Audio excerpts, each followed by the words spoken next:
गर्मा गर्म कचौड़ी खाने के बाद हम गर्मा गर्म राजनीति पर भी चर्चा कर लेते हैं, क्योंकि कचौड़ी का स्वाद तो बेहद लजीज है, मगर उत्तर प्रदेश और प्रयागराज की राजनीति किस तरफ जा रही है। 25 मई को मतदान भी होने हैं। युवा लोग हमारे साथ हैं। क्या इस बार स्थितियां लग रही हैं? आप लोग कचौड़ी खाने आए हैं। इस बार स्थितियाँ इसमें ठीक हैं, और जहाँ तक है कि बहुमत तो कोई सरकार बनने वाली नहीं है। अच्छा। इतना तो आपको पता ही होगा। तो ना बीजेपी ना महागठबंधन। हाँ, कोई भी अब संभावना तो हाँ बहुत दिलेमा का है। बहुत ज़्यादा कुछ इस तरह से कही नहीं जा सकती है कि नहीं बीजेपी ही सरकार बनेगी। जो उनका एक वो बना हुआ है कि नहीं 400 पार, ये सब जो है, ये सब चीज़ें कुछ बहुत ज़्यादा इनकम्बेंसी दिख रही है। बहुत ज़्यादा पॉसिबल नहीं है ऐसा। प्रयागराज में एंटी इनकम्बेंसी दिख रही है आपको? सरकार तो कह रही है हमने कुंभ के दौरान बहुत विकास किए, फ्लाईओवर बनाए, एयरपोर्ट बनाए, और प्रयागराज के लिए पूरा कुंभ नगरी बना दिया, उसको बहुत स्मार्ट सिटी बना रहे हैं। हाँ, लेकिन ये भी कहा जा सकता है कि कुछ चीज़ों पे ही डेवलपमेंट आप करके आप जो है जनता खुश नहीं कर सकते हैं ना। हर चीज़ों को, हर पहलू को देखना। को क्या क्या चाहिए बताइए। अरे सभी चीज़ें, जैसे शिक्षा हो गया, वैकेंसी कितने दिन से होगी, वैकेंसी आई नहीं देगा। आप लोगों को जानकारी होगी, अगर इतना सालों से जो है कि कोई ना वैकेंसी आई ना, तो कोई इस तरह से जो है आप डेवलपमेंट का मतलब सड़क बनवा देंगे, पुल बनवा देंगे, भाई उससे भी बहुत ज़्यादा आप जो युवाओं को अभी ज़रूरत है प्रेजेंट टाइम। युवा की जो मांग है वो है कि भाई नौकरी ज़्यादा से ज़्यादा मिले, लेकिन जो तमाम विकास के कार्य हो रहे हैं, सरकार का कहना है कि उसके ज़रिए भी रोजगार के अलग अलग साधन ज़रूर होते हैं। आप लोग कहाँ से हैं सर? जौनपुर। जी जी। क्या खासियत क्या लगती खासियत सर एक ही जगह हम लोगों को हर चीज़ उपलब्ध हो जा रही है।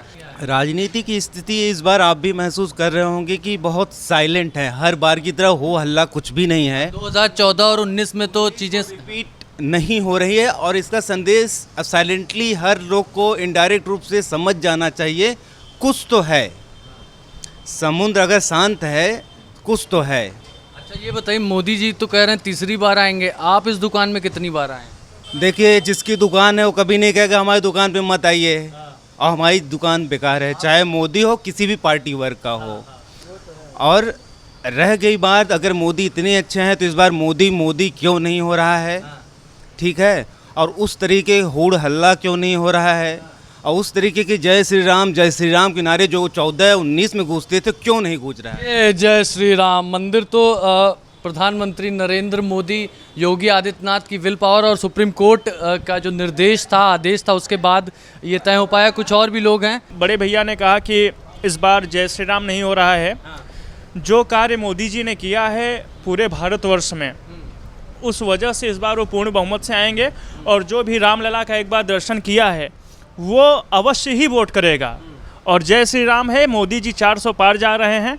इलाहाबाद में तकरीबन 1 लाख वोट से वो चुनाव जीतेंगे। जो भी प्रत्याशी हैं, हमारा प्रत्याशी मोदी जी हैं, कमल का फूल है, कोई इंडिविजुअल प्रत्याशी नहीं है। तो ये जनाब तो कह रहे हैं कि बहुमत से सरकार आएगी, आप कह रहे हैं भाई साहब कि बड़ा मुश्किल हो जाएगा इस बार। बहुमत की सरकार से दिखनी चाहिए ना। 14 में हर कोई महसूस कर रहा था, 19 में हर कोई इंडिविजुअली महसूस कर रहा था।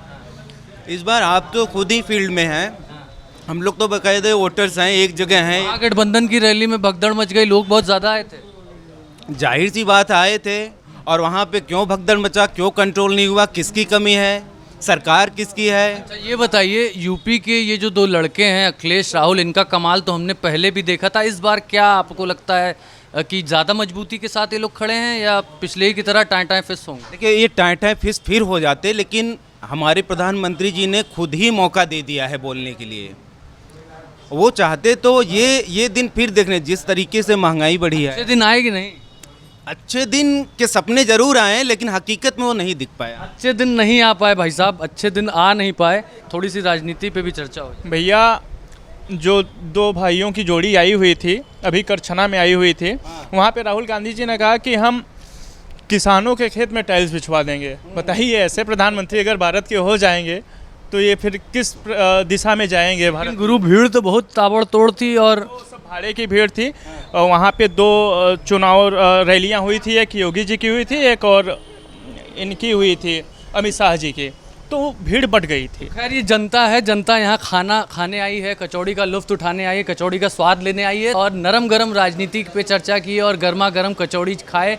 आगे भी हम आपको राजनीति से जुड़ी और प्रयागराज की मशहूर और विख्यात जगहों पर ले चलेंगे। 25 मई को यहाँ मतदान होने हैं और लगातार चुनाव आयोग अपील कर रहा है कि ज़्यादा से ज़्यादा लोग बढ़ चढ़कर मतदान करें, वोट का जो परसेंटेज है उसको इंक्रीज़ किया जाए, यही जो है अपील की जा रही। अब देखना ये होगा कि 4 जून को जब नतीजे आएंगे तो प्रयागराज और देश की क्या स्थितियां होंगी, किसकी बनेगी सरकार। वीडियो जर्नलिस्ट संजीव कुमार मिश्रा के साथ अभिषेक पांडे, भारत एक्सप्रेस, प्रयागराज।